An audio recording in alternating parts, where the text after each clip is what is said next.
Wonderful. Well, thank you all so much for joining us today. I really appreciate it. And it's an absolute pleasure to be able to introduce you all to Sally.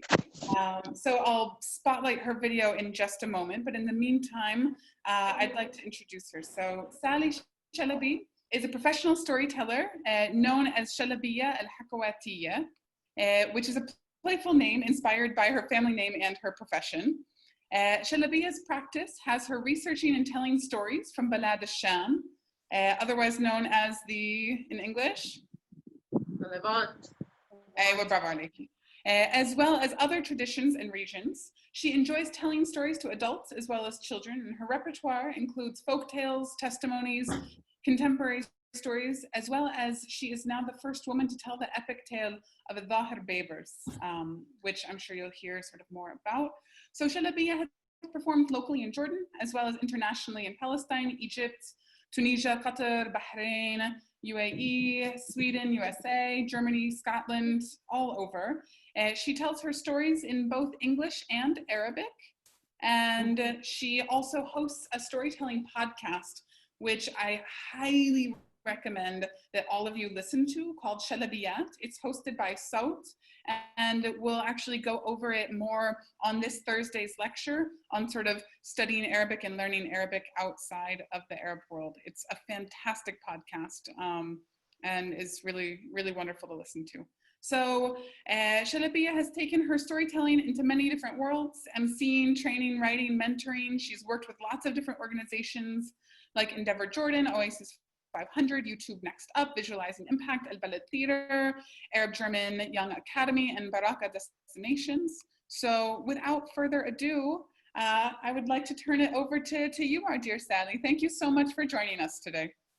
Thank you, Katie, for the opportunity, and welcome everybody. I hear we have people with us from all over, from east and west, not just the coasts, but east and west of Jordan. So ahlan wa sahlan. As a storyteller, I always like to start with a story, and I'm going to tell you the story of the hat maker. Some of you may know it. And this hat maker makes beautiful hats. He makes straw hats, he makes velvet hats, he makes cloth hats, all these different kind of hats. And then he put them all in this basket, he put it on his head, and he walked to market. But it was a hot day, and he got really tired, and he found this beautiful big tree that was just standing there on the hill on its own. And he decided to take a little nap out of the day's heat. And there he sat, he put his head over his eyes and slept. And slept.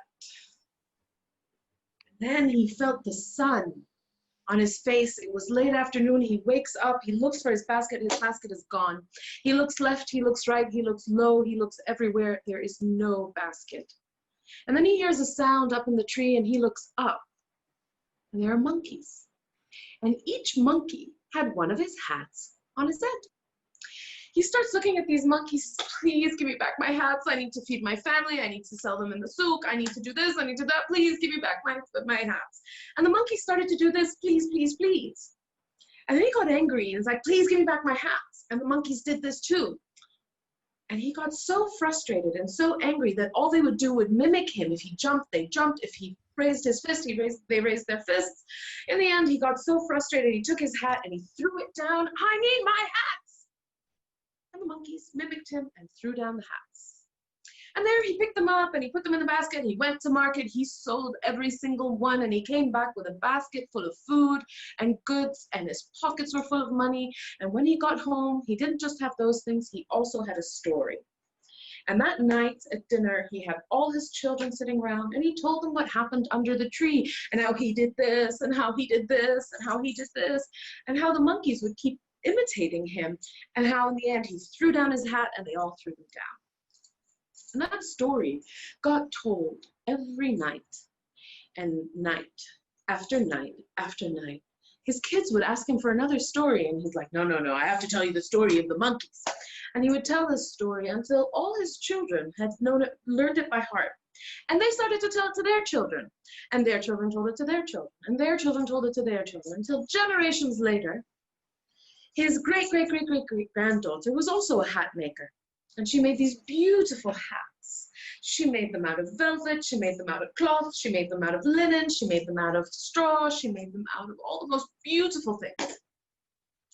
And she took them to market. And on her way, it was also a hot day, and she got really hot and fell asleep under a tree. And when she woke up, there were no hats. She looked up immediately because she knew the story. She remembered her great-great-great-great-great-grandfather's story. And sure enough, like her great-great-great-great-great-grandfather, they were all up in the tree on the tops, on the heads of the monkeys. And she knew what to do. She didn't do this, she didn't do this, she didn't do this. She immediately went like this. But no hats came down. Instead, a monkey came down with a big, beautiful hat that even had a feather poking out of it, and looked down at her. And when he was nose to nose with her, he looks at her and says, "Do you think you're the only one with storytellers in your family?" Whether you're a part of the hat maker's family or the monkey's family, story was used to pass down wisdom, lessons, history, values, morals, and it even enforces a cultural homogeny.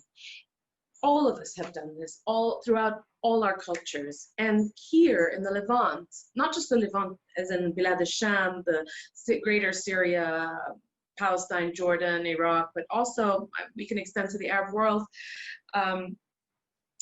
We are very rooted in an oral tradition that passes things down from mouth to ear to heart.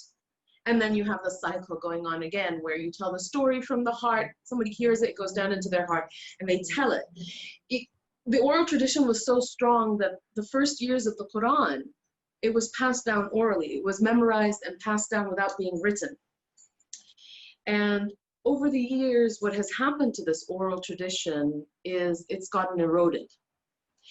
And this is more coming into more contemporary times, coming into more modern times, and it's gotten eroded by literacy, people learning to read and write.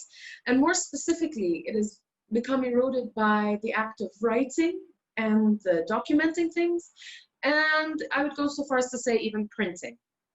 When you could take down word for word something that has been said, you preserve some of this beauty.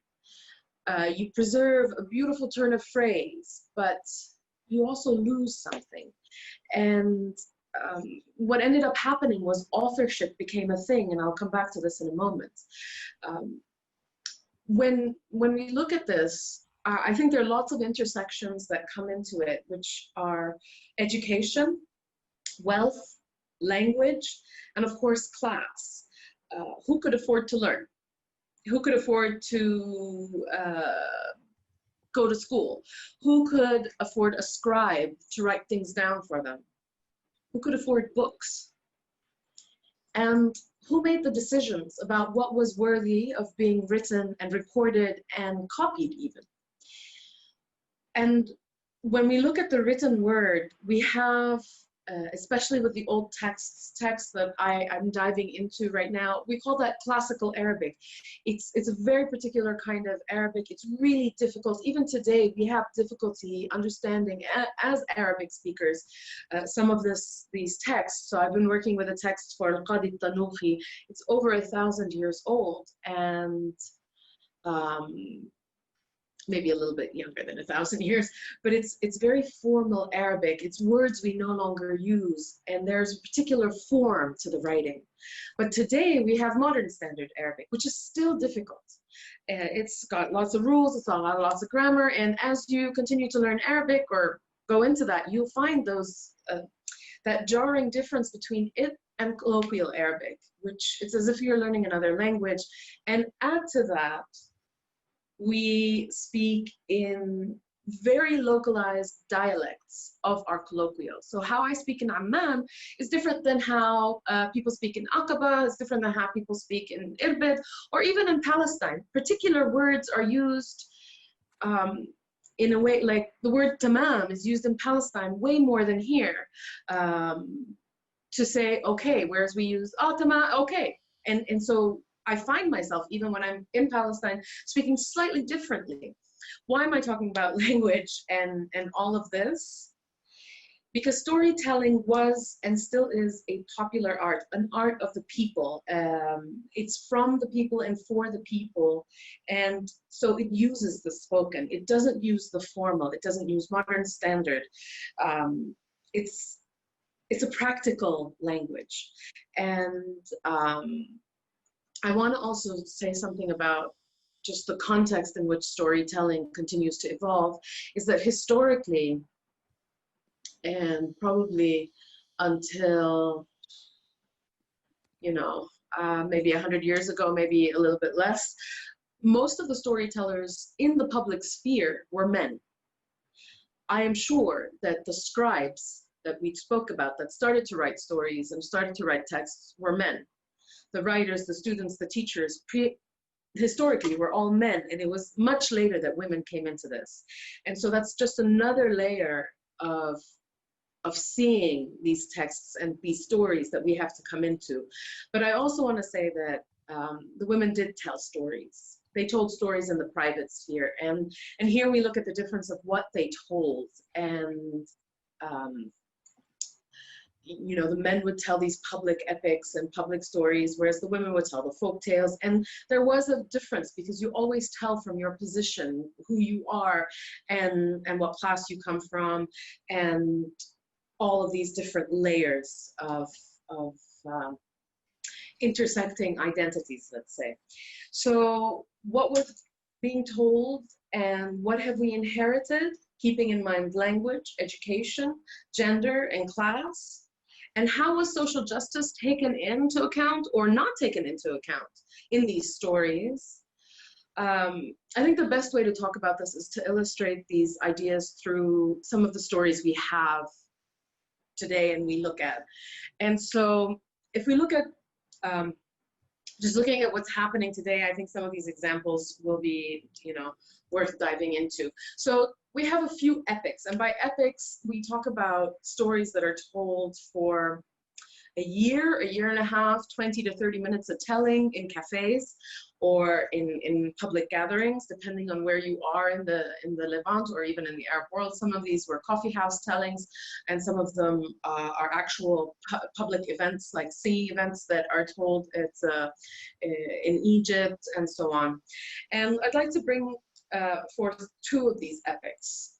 Antar bin Shaddad, and if any of you have heard of that character, Antar bin Shaddad is one of the heroes in our lore, and he's this great, massive warrior. And he is always described as being a black man, the son of a slave woman, and his father is the chief of the tribe. So he's a prince, but he's a slave prince. He's this person that is always fighting the injustice. He wants to marry. He wants to be given his birthright as the son of the chief, but he's also the son of the slave girl.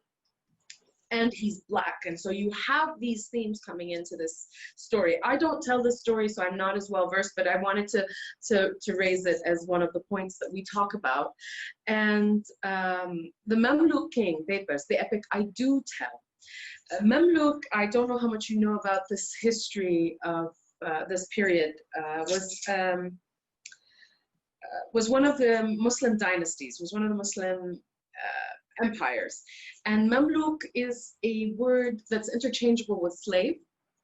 And why is it used here? Because the dynasty before them, the Ayyubites, bought slave warriors, and they bought them from the north, from what we call Bilad al-Ajam, what is today Afghanistan, Uzbekistan, Turkmenistan, Central Asia, that area, the Caucasus, and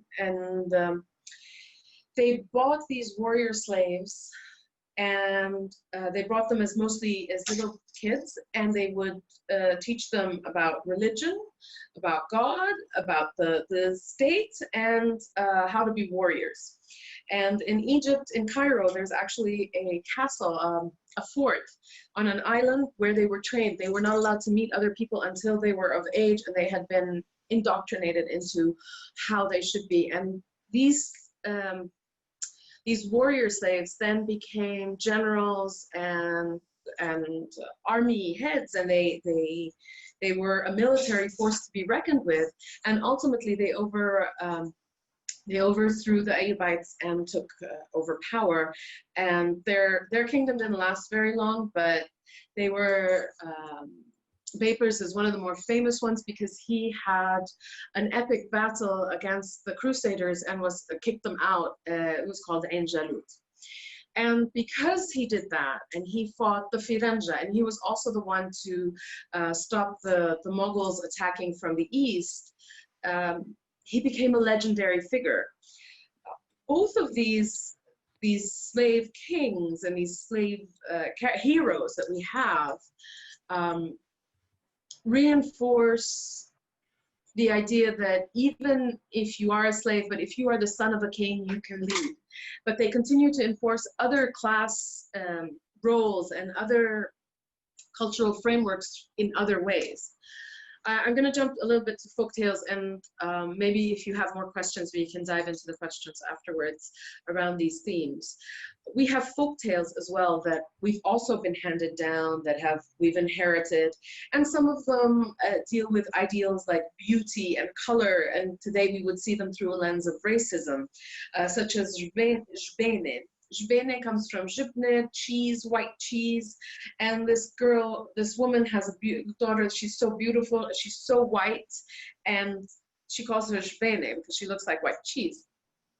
And her daughter is to be married to the king, but her maid, who is dark, switches places by putting soot on the skin of the white girl and putting flour on her skin and trading places. I think that's one of the stories that is very problematic, but has been handed down to us, and I'll come to other stories as well.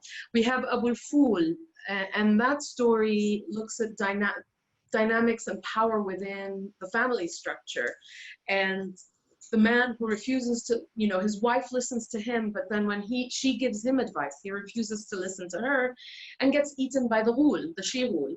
And when the She-Ghul asks him, "Where do I eat you from?" he says, "Eat me from my ear, because it didn't listen to my wife." And that is a story I do tell, and I make it a little bit funnier than that. But we have other stories that we've also been handed down. There's a Sudanese story that I think is really gorgeous, and I reference it a lot in my talks. It's got this amazing ghul. A ghul is like a monster. A lot of people may translate it to ogre if you don't know what a ghul is.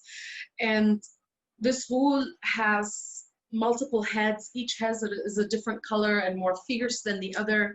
And in the original story, the ghul kidnaps Fatma and she's rescued by her brothers. And there's a lot of magical elements and things like that, but it reinforces male dominance because the brothers are the ones that rescue her, who's in charge in the family, and also it plays on the idea of beauty and what is beauty, because Fatma's kidnapped because the other girls in her village are jealous of her beauty, so they offer her up through a trick to the Ghul. And these are the stories that have been written down, that have been recorded, that have been documented through someone's telling. And as you may have heard, a lot of them have problematics. They're centuries old and they've been retold over and over again.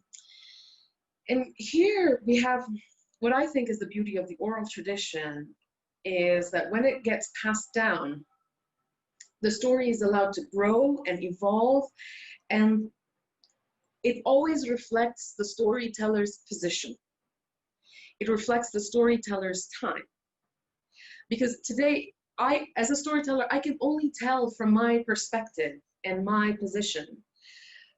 But when things are written down, when things are documented, here we face a big challenge. And this is a tension that exists between us as storytellers here in the region, and I think all storytellers. Is like, how do we deal with these texts and stay true to the oral tradition? This discussion's been brewing amongst us, and I think that because we no longer receive these stories orally, we're always getting a written text, we have it documented somewhere, we come into this dilemma is like, how true are you to the version that you have? This version becomes a sacred text and we don't want to change it, but then these stories carry somebody else's perspective and somebody else's position and somebody else's times, and you get that clash. Or maybe not, because sometimes you get these storytellers that, oh no, they like the story, they don't see it problematic with it. And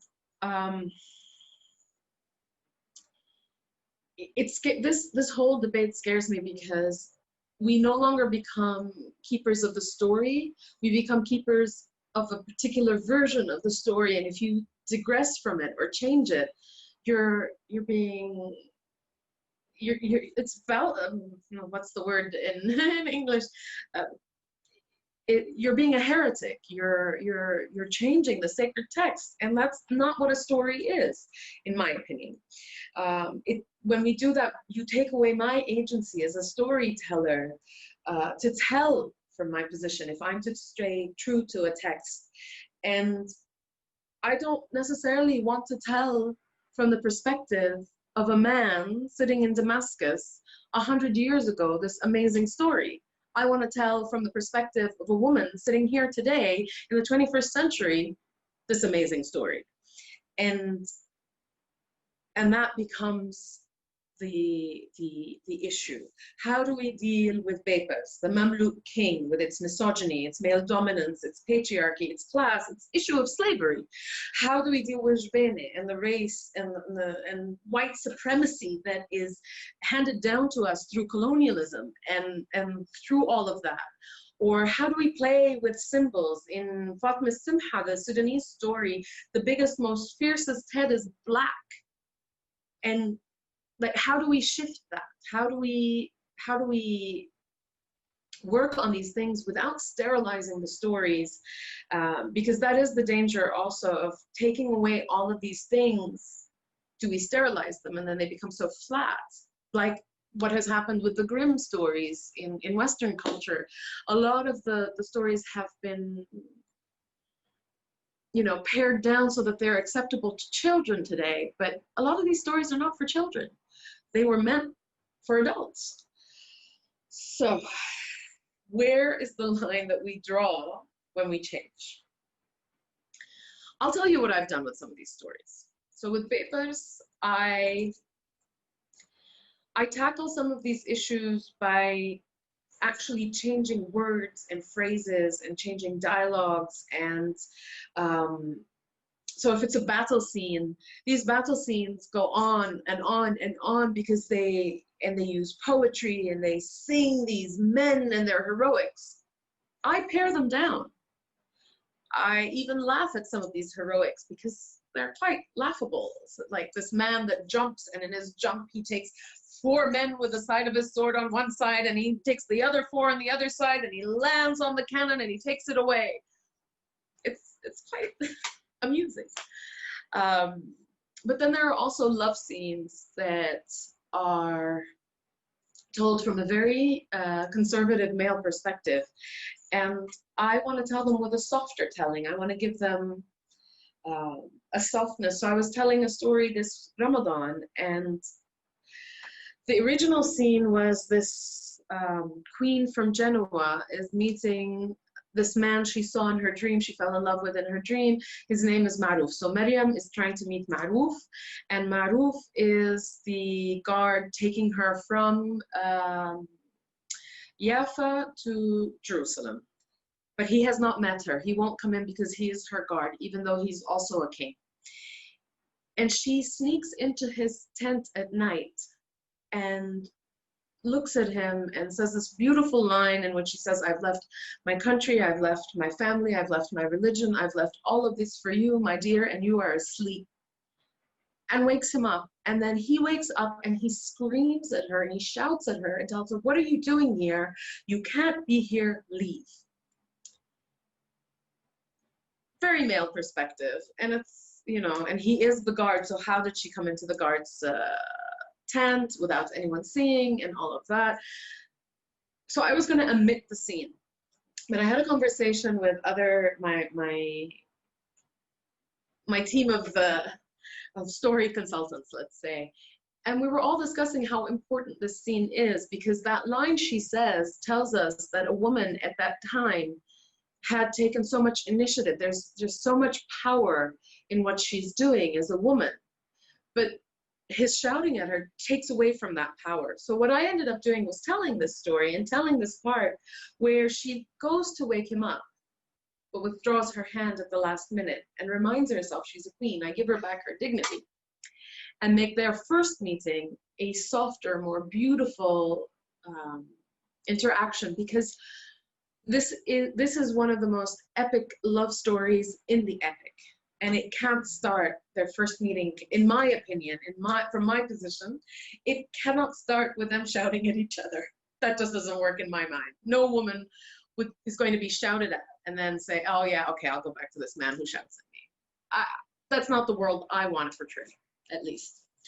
For the story of Jbene, the one that perpetuates white supremacy, I refuse to tell this story. I refuse the premise it is built on, and I only tell the story in lectures like this or talks as an example and an illustration of problematics and some points. But what I do to fight this idea of white beautiful, dark not beautiful in our culture is I make all my princes and princesses reflect my audience. So whoever's sitting in front of me, I try to bring out the beauty in them, in my characters, and give them back what colonialism and what white supremacy has taken away from us, our pride and how we look, our noses, our dark skin, our curly hair. I mean, yes, I know I carry white privilege in the way that I look, but my community is very diverse in how it looks. And I try to highlight what has been told that they are not beautiful. And that's what I try to do. And I like to instill pride in our darkness and in our difference as well. Fatma Simha, the story of the Ghul and the multiple heads, that story I've reworked completely, because I love what the Ghul is, the symbols in the story, and how the Ghul loses his heads and how we fight this. And I like playing with the symbols, and I like playing with that. And so I changed the colors, and I use as many colors as I want, but I never use black, because I think for too long black has been used as a symbol of evil, and white is pure, black is evil, and I choose other colors to reframe these symbols and allow the listener to draw on their own experiences and allow the listener to use their own imagination without constantly reinforcing the same ideas over and over again. With that, there are more possibilities and more interpretations from their end and from mine. And so I also work with a lot of storytellers, and because I have been working for so long, and there are lots more nascent storytellers coming up, and I find that it's my responsibility when working with them to bring their attention to these positions, these readings of these stories, and it is up to them then to make their own decisions and their own stance. I tell them we need to take in the story, but be liberated from the text, because a lot of times, as I said, we're handed down texts. And what that means is, as a storyteller, you are free to retell from your own position, your own perspective. And that was something so easily done centuries ago and even decades ago. But today, we've lost some of that liberty with the story. And that's really sad, because so much of folklore is authored by culture rather than by just one person. We don't know who the authors of these stories are. The authorship is from here.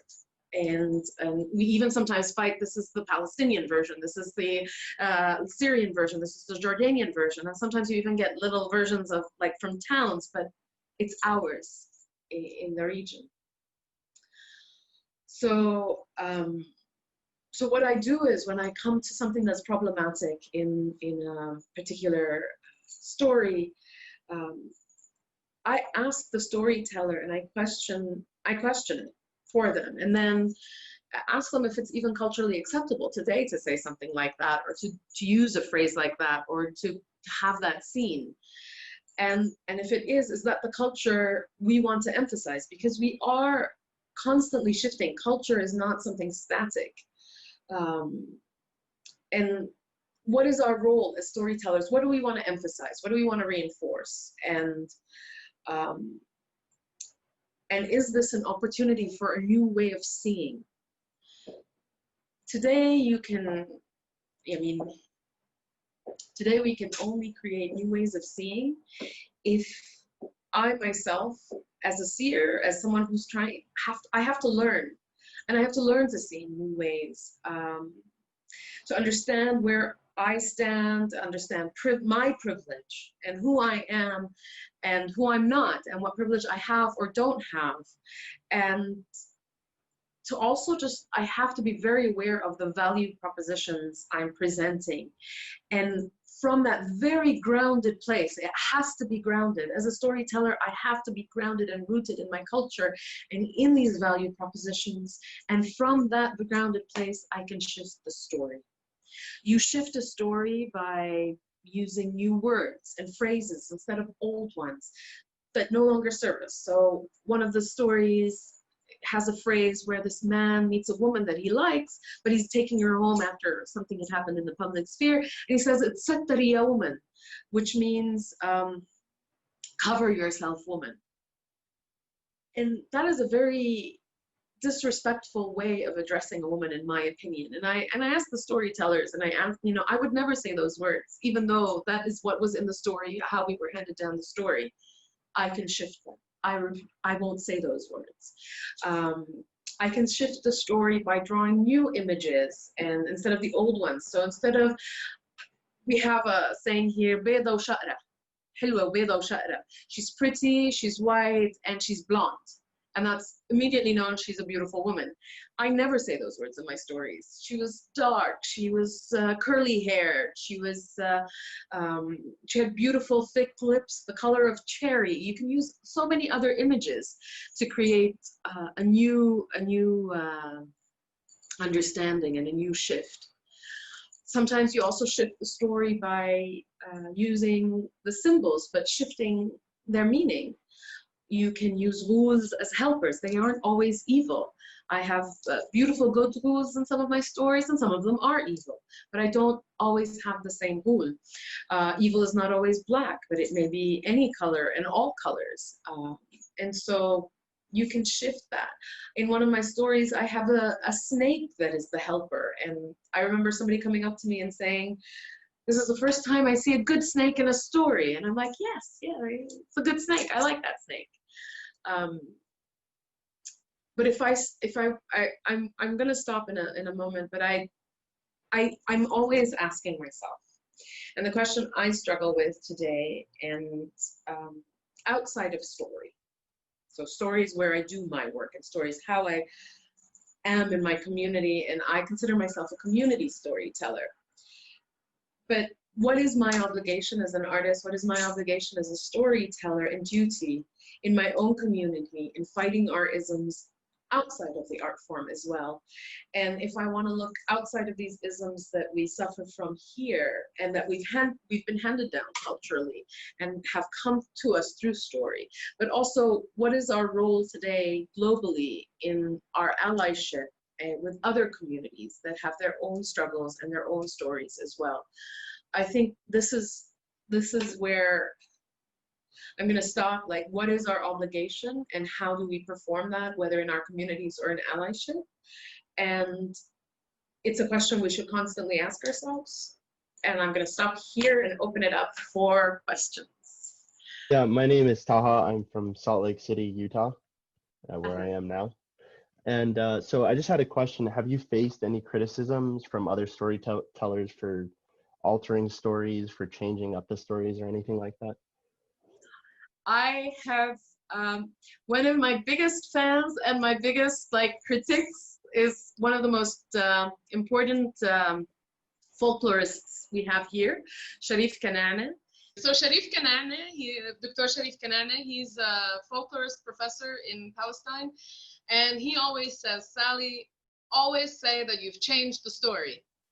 And I laugh because, it's like, Well, everybody knows that.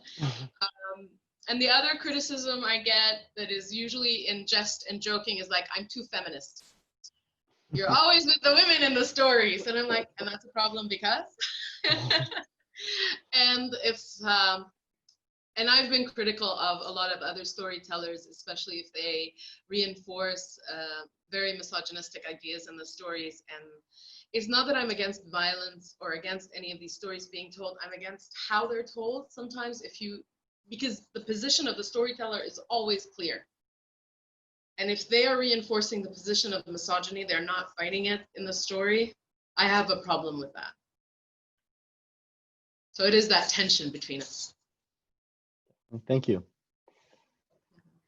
I have kind of a related question. Mm-hmm. When I was young, my mom, when she would read me books, she would switch the genders of the characters often, so that like the prince was the one who'd been captured by the monster and the princess was rescuing him. And I was just curious, is something like that something that you could do, or would that be considered to like be changing it too much? Like bigger changes like that? I have done that. So when I changed Fatma's story, Fatma is actually the hero. She doesn't get rescued by her brothers. I try to be, I believe in a feminism where men and women are both working together. Not one is better than the other. Equality, I think, is a low ambition. I think we should strive for a better understanding of who we are. And so in my story, 4 friends are of both genders. I'm sorry, we stay in the binary here in the stories. But the 4 of them bring something to the table, and the 4 of them fight the whole. But the last head is fought by the whole community together, led by Fatma. So yes, I do shift the stories, and I've said this in my TEDx talk. When I understood what I had done with the story, I also realized I had reframed it to tell the Arab Spring. And I had stopped telling the story in 2013 and 14 because we saw what happened to the Arab Spring. It became a problematic story in a different way. But yeah. So yes, I do change some of the stories. Okay. And even if my princesses get kidnapped, they are part of their own solution. And there's no love at first sight, and the man comes and takes her on a white horse. No. They have to become friends. They have to like each other. There's got to be something going on. There's none of that. Disney princess feeling. No. Yeah. So great. I do change them. Yes. Sally, I mean, you talk about the different sort of stereotypical roles of men and women. But the stories that you mentioned, or the characters that you mentioned, are not known to me. I have a fairly superficial view and understanding of Arabic storytelling. But I mean, obviously, one of the classics of Arabic storytelling is Alf Layla wa Laylatun, 1001 Nights, and the whole Arabian Nights, which in a way is a complete stereotype of the fact that you have an evil king who is killing off his wives on a nightly basis because he's bored of the stories, or he doesn't like the stories. But then the heroine, of course, is someone who fights against that and defeats that by being able to keep him excited and awake and amused through this succession of stories. How do you relate to a character like Shahrazad? I actually have been dying to reframe the story. Because I really, and for me, again, this is how you retell the story. So I've been wanting to tackle this. I've been diving more into classical texts. And this is one of the classical texts that I think that we've always focused on Shahrazad, but nobody really tells Shahrayar except as the evil king. And I think we need to really look and understand and see, not to excuse what he was doing, but to also be able to see it from a different lens, which is this man who was madly in love with his wife and would do anything for her, and he catches her cheating. His heart is broken. He sees red. He does not compute that this woman that he has done everything for, given everything for, and she was probably bored with being given everything, you know, goes outside the marital home. And he kills her and he kills the slave. But I think that if you've ever had your heart broken and you've gone through rebound, you try to erase your old lover by being with other lovers. And I think, you know, if you read it from that lens, that's what he was trying to do. But he couldn't see anyone else except the treacherous wife. And what Shahrazad does is just gives him that space to see something else. And with each night, she brings back his heart, one piece at a time, until 1,001 pieces are put together in a bigger heart. If you read the story differently, you can create new meaning. And I think that's the story I want to tell. I want to tell Shahrayar from a more compassionate place, because I don't want to live in a world where men are just killing off women because they can. You know, I want to give him a reason that I also believe. So I think that there's that. How I relate to Shahrazad, I think some of the stories that are attributed to Shahrazad are still problematic, you know, and some of them are really powerful. So for me, it's about choosing the powerful stories, choosing to tell them from the lens that I choose to see them in. So Sindibad's last 2 voyages, the first few voyages are pretty, you know, they're nice adventures.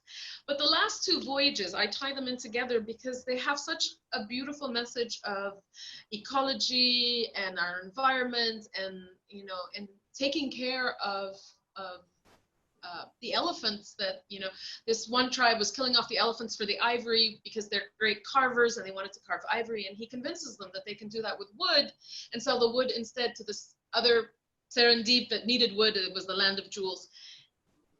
And that's my position. So I take the story and tell it from my position. And there is a story that I've been working on. I haven't made very contemporary from Alf Layla wa Layla. It's about the slave girl Tawaddud, who loves her master. There's no way to say this nicely. She loves her master. She loves and he's lost all his money, and she goes to Harun al-Rashid and says, "You can buy me for 5,000 gold dirhams." And he looks at her, it's like, "Why?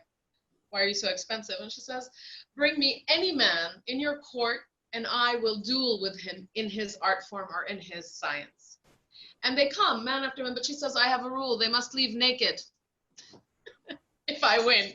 And so they ask her and she answers and answers and answers. And then she always ends up asking one question they cannot answer, and they give her their clothes and they leave. And in the end, she wins her freedom and she does marry the man that she loves. The text and the stories are very religious based. They're very, like, all the arguments are based in Quran, are based in religion, and based in all of that. And for me, I'd love to tell that story, but I'd like to change the arguments. So I want more contemporary arguments, more interesting arguments that are not talking about hadith and tradition and all of that. And so that's how I relate to Shahrazad. They're great stories, but they need to be brought into the 21st century from a different reading. Thanks, Anna.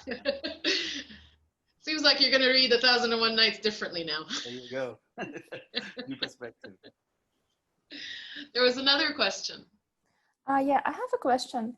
You've mentioned that to be able to tell the story from the region, you should be grounded into that culture, if I'm not mistaken. So I was wondering, what do you mean by that? And also, is there a line between like authenticity and unauthenticity? Have you been criticized for being westernized and this kind of things? So you don't have to be grounded in another culture to tell from the other culture. You have to be grounded in your own. Mm-hmm. You have to know who you are to be able to speak your truth. And as storytellers, if we're telling who we are, we have to know that. We have to be able to say, this is who I am. And to know that, it doesn't mean you have to amass a ton of knowledge around it, but as much as you are comfortable in your own skin and how you are and who you are. As for being westernized, I have fought that that assumption about me really hard. I may look white. Yes, I look white, but I am so grounded in my own traditions and my own culture, and I know exactly how to navigate that, and how to be. Like, I was talking to my friend yesterday about this, like, in quarantine we were only allowed out till 6 o'clock, and I needed to exercise and walk, and it was really hot, so I bought this wide brimmed white hat. I walk in my own community, and when I walk in my own community regularly, my neighbors know who I am, people know who I am, and even if they don't know who I am, they still respond to me in Arabic. I wore that hat, and nobody spoke to me in Arabic on the street, you know? And it has frustrated me because I've worked really hard to be read as a community member and a community figure. And it's this idea that contemporary values are Western values is very problematic. Just because we're contemporary, just because I may be labeled a feminist, or maybe labeled a liberal, or maybe labeled, does not mean I'm Westernized at all. It just means I have a different worldview than the culture, the homogeny of patriarchy that we exist in. And that comes from my own experience living in my own culture and fighting this as a woman living here. It does not come from the West. I may be able to speak English fluently, but that doesn't mean that my experience has been Westernized, has been a Western one. I've lived all my life in the Arab world. I have not lived abroad. I have traveled extensively abroad, but I have not lived abroad. And to say that I'm Westernized is, to me, it grates on every nerve that I have. And if somebody says that, they get a sit down and a talking to. You know, and we try to unpack what that means. And why is that considered Western? You know, why do I think, why would an injustice to anyone based on gender, on color, on class, on be considered, like, if I think that's an injustice, then I'm taking on Western ideals. And that's just something that we've been fighting quite a bit. And I do it through storytelling. Thank you.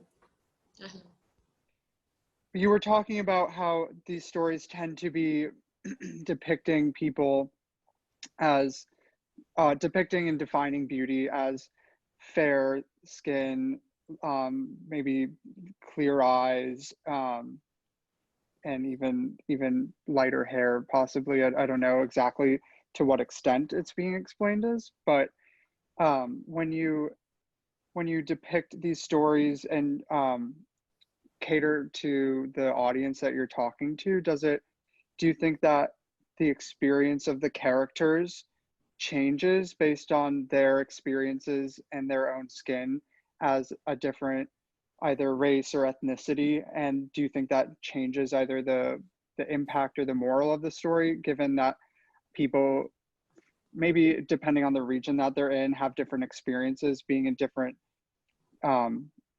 having different backgrounds in either their skin color or their ethnicity? And how do you maneuver that in the way that the story, how do you maneuver the impact of the story, and, you know, kind of the way that the narrative will change when you change the experiences of the characters? Because anybody's experience in a different, you know, if they present differently, are going to have different experiences. So those characters will inherently change with the experience that you're catering to or telling to.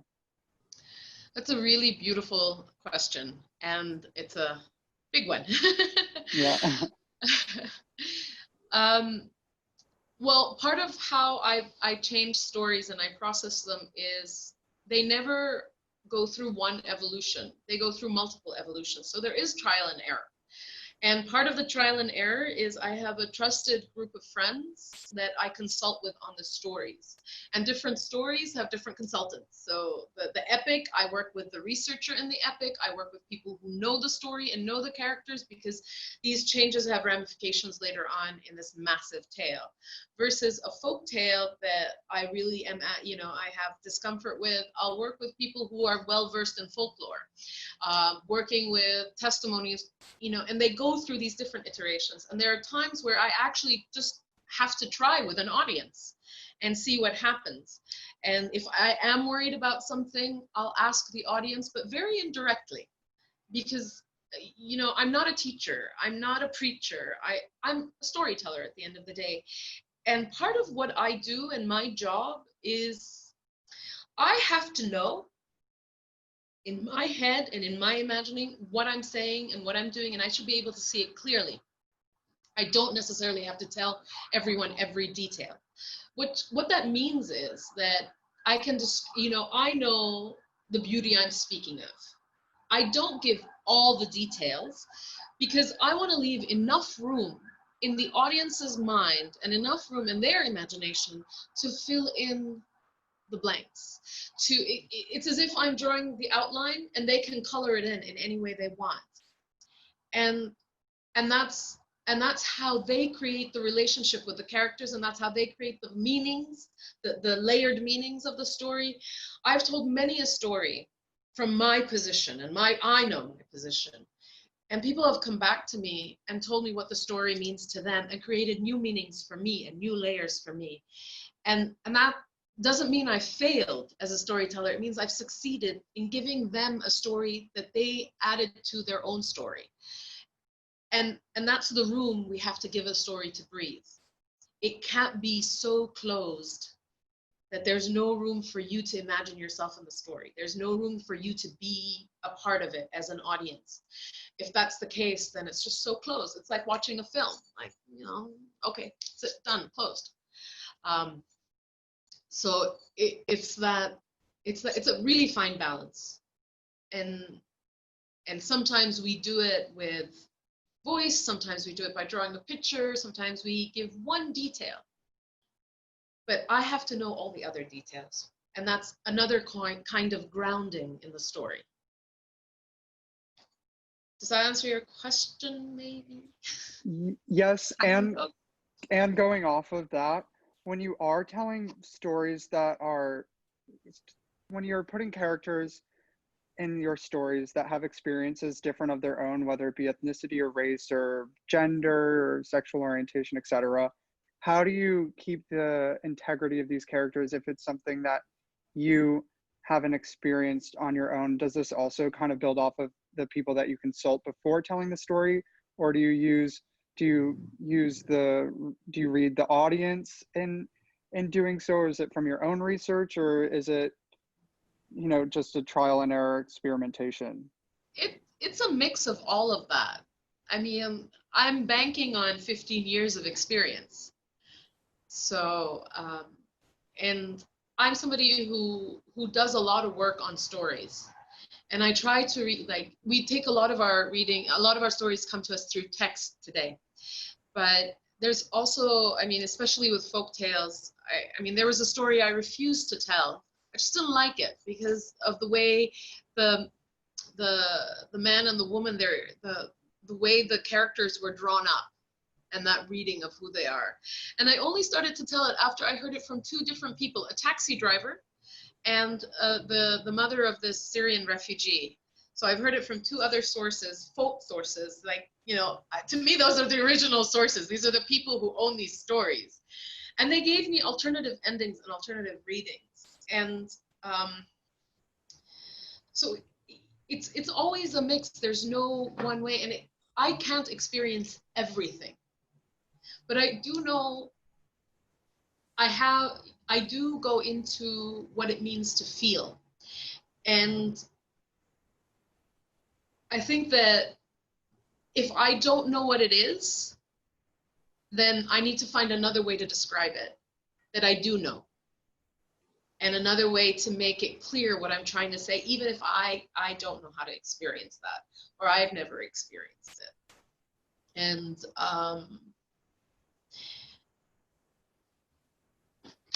if I don't, I think it's a hole in the story and it doesn't become believable. And the audience knows this. The audience can always tell. And so you have to keep working. You have to find a way to make yourself believe. Because if I believe that I'm seeing a ghoul with multiple heads and the ghoul is fierce and scared, then my audience will believe it because they can see that I believe it in my eyes. If I see that Shahrayar is a man who was betrayed and, you know, is trying to overcome his, you know, this betrayal by erasing his wife, you know, I have to believe that so I can tell it. And well, I'm assuming with some life experience, you'll understand betrayal and you'll understand love and you'll understand, you know, forbidden love, and you'll understand, you know, treachery. Sometimes treachery comes from friends, but you can use that feeling. You know, sometimes it's your government is treacherous and you use that anger, you know, in the story in another way. You can transfer these things that you do know onto the story. I have a question. So I, like, what you're talking about kind of reminded me of, because I know that, like, within Western storytelling, and especially like in the musical tradition, like the musicals in Broadway, it's kind of, there's a similar, like, these original traditions did not start representing women or people of color or even different gender identities and so on. And so I know that, like, there's a lot of people, especially like with Hamilton being as popular as it is, saying that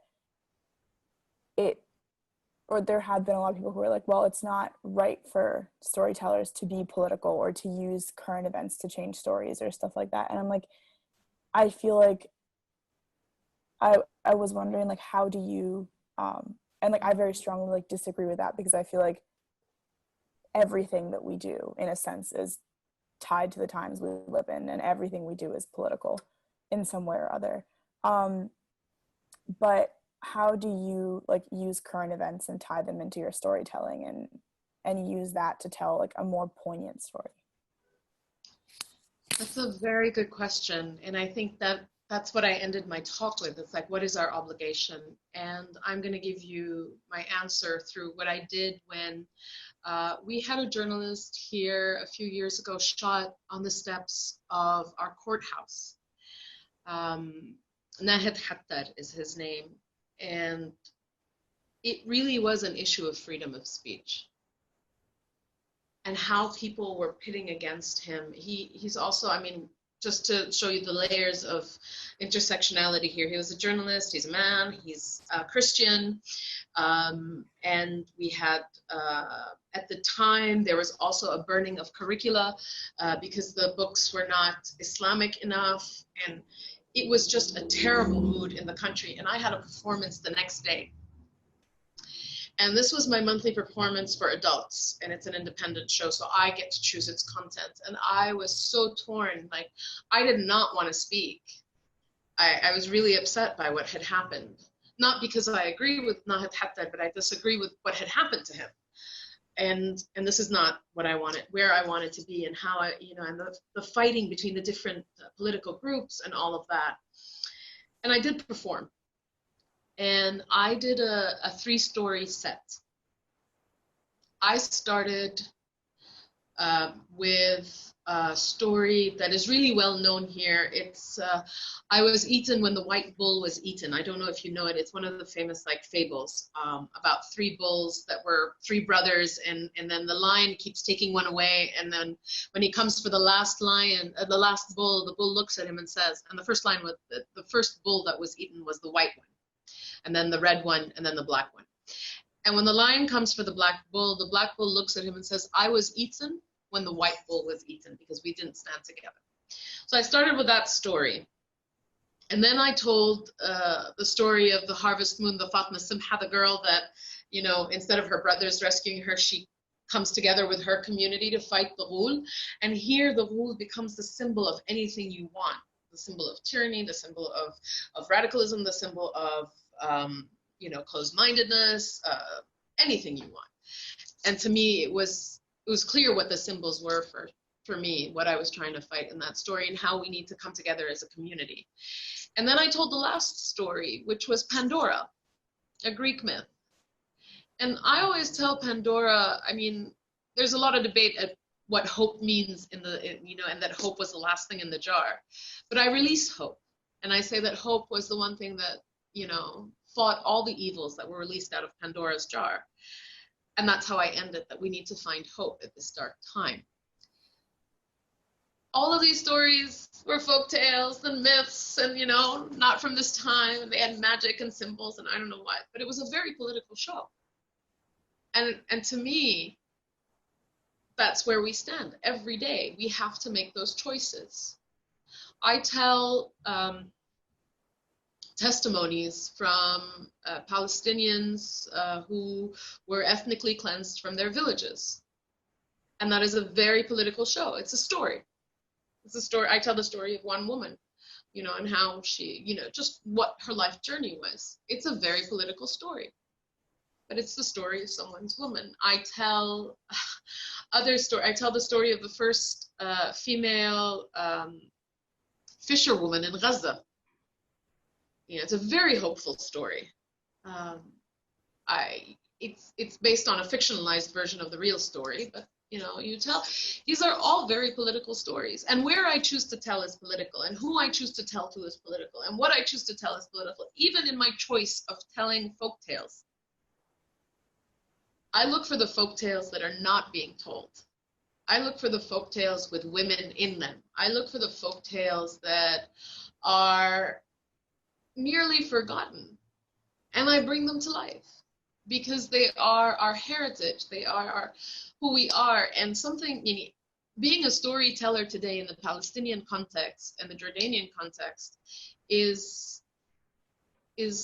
in of itself political. I have a friend who's a storyteller in Palestine. He has a travel ban enacted on him by Israelis because he is a storyteller. And all he does is tell stories of the earth. He's a man of the earth and he tells the earth. He tells Palestine. It's, these are anecdotes, but it is so threatening to the Zionist occupying force that they enacted a travel ban on him. So everything we do is political, even though it's children's tales. Ala une, ala due, going once, going twice. No, I mean, just to say, Sally, I mean, you mentioned you did a TEDx recently. It would be great if Katie could send out the link to that. And also, do you have any other, do you have a website? Do you have any of your shows? Do you record your shows? Do you have any on websites? Well, how do we see them? That's a really good question. So pre-COVID-19, we were very reliant on being out in the world. Post-COVID-19, we're working from our phones. So my YouTube channel has a lot of stories that's going on. There's the podcast. I have a page and I have an Instagram account. You can find them. I think in the previous bio, she also sent a snap. I don't Snapchat anymore. Did not work for me. So you can find me on Instagram. You can find me on Facebook. There's a page, and on YouTube and on SoundCloud or iTunes. And the stories are all there. The TEDx talk is on YouTube, and we'll send you the link. That'll be the easiest. And the Palestinian show is on my channel. I'm currently putting stories from the epic that I told during Ramadan, during the live shows. So we've recorded them and rebroadcast them. I'm doing that right now. And on YouTube, you'll find 13 stories for kids as well. And I'm working on that content. So yeah, do share it if you like it. But it's all in Arabic. How's your Arabic? Tamam, does. Great. Yeah. Thanks a lot. Really interesting, fascinating. Shukran kathir. Mine's a little cheesy, honestly. But we've, talked so much about politics, and we've talked so much about sort of, the times that we're in now, and so much about stories. And honestly, every time we do these lectures, I feel like my desire to hear a story just goes up and up and up as we talk further. So I wanted to ask, is there a story that you feel, you know, you don't necessarily have to say it, but if you did, we wouldn't disapprove. But is there a story that you would recommend that has been on your mind a lot recently, or that you think is sort of especially fitting for, you know, for where we are today? Well, at the beginning of lockdown, I really felt a need to, and was to tell Pandora. I felt this urge to tell Pandora, and I didn't tell it. And now I'm actually, I don't have an urge. I've just done about 70 plus shows in the last 2 months online, so I've been pretty wrung out. But I think if there's a story that fits with the times, it would be The Harvest Moon, because it is about coming together. It is about fighting evil, and you could have seen it through the Arab Spring lens, but you could still see it through other lenses now. And I think it would be appropriate. I haven't told it in years, by the way. I really shelved it, and I think now would be a good time to retell it. Yeah. What else? I don't know. I mean, I'd have to think a little bit harder, but those two stories would be on the top of my mind to think it. Top of my mind. That's such a literal translation. Yeah, those two stories. But I think that, I mean, you can find just about any story and add a layer to it, and it will come through. But what I have been doing during the lockdown and during quarantine was actually tell stories that have nothing to do with the current times.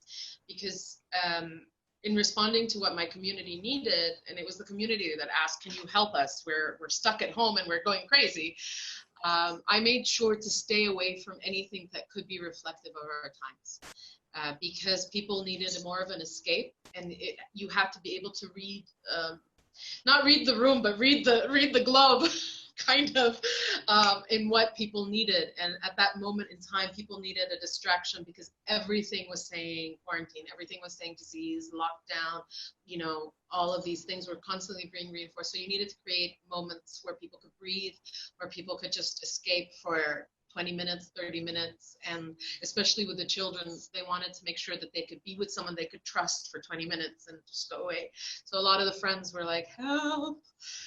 And so that has been my approach to the times. I think that working with adults, it's slightly different, but at this time, it was really about escaping today rather than being in today. But that was, you know, that was 2 weeks ago, 3 weeks ago. Today, it's a bit, again, the landscape, whether we're talking about the pandemic or whether we're talking about social justice and racial justice and everything that's happening, the landscape is shifting so quickly, and it's really a difficult position to be in. I think that I don't think I want to tell a story as much as I want to go back a few steps a decade ago where I was working in social justice and talk about what makes good allyship at this moment in terms of Black Lives Matter, and what does it mean to be a good ally from this position of Palestinianness and Jordanianness and this position of storytelling and all of that. Because you do see a lot of people saying Palestinian lives matter, and it's like, yes, they do, and as a Palestinian, I agree with you, but this is not the time. This is the time to hear and stand in solidarity and say, yes, we know, what do you need? And so I'm taking a step back and I'm trying to listen to understand what is needed. It's a very poignant point, and I really appreciate it. Thank you so much for joining us today. This was truly, you know, an honor to sort of hear your thoughts, and yeah, I will make sure that we send out as many resources for you to hear more from Sally and more of her stories via email. And thank you again. Thank you. Thank you for challenging me. Thank you for the opportunity. Thank you for making me shift gears and think about this, because it has been on my mind, like, where do we stand in terms of social justice today, and what our position is, and what our obligation is. And I've enjoyed diving into that place. So thank you. And thank you everyone for listening and for your engaging questions. And, you know, we have a saying in Arabic, ما بعد الشدة إلا الفرج. After hardship comes relief, and دوام الحال من المحال.